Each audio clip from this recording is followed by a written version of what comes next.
Isang operasyon na isinagawa sa Davao City, tatlong kilalang individual mula sa pangunahing lungsod ng bansa.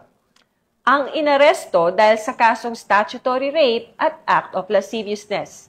Alamin ang iba pang impormasyon mula kay Patrolwoman Queenie Babes Arendain. Arestado ang isang individual sa pati na sinasagawang manhunt Charlie operation ng mga tauhan ng Baguio Police Station. Nito lamang ika-11 ng Nobyembre taong kasalukuyan sa barangay Tawan-Tawan, Baguio District, Davao City.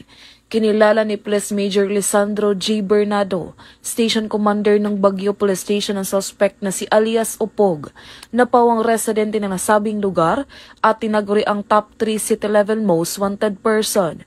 Ayon kay Police Major Bernardo, naaresto ang suspect sa bisa ng warrant of arrest na inihain ng pinagsamang tauhan ng Baguio Police Station, Criminal Investigation Detection Group 11 at Regional Intelligence Unit sa paglabag sa kasong 4 counts of statutory rape by sexual assault at act of lasciviousness na inisyo ng Regional Trial Court 11th Judicial Region Branch 12 Davao City na may nakundang piyansa na nagkakahalagang 200,000 pesos kada bilang para sa statutory rape at 180,000 pesos naman para sa act of lasciviousness.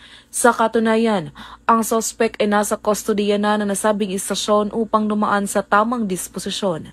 Samantala, patuloy naman ang pagsasagawa ng paghain ng mga operasyon ng tauhan ng Police Regional Office 11 sa pangunguna ni Police Brigadier General Joseph R. Argiles, Regional Director, upang hulihin ang lahat ng wanted person sa Rion 11.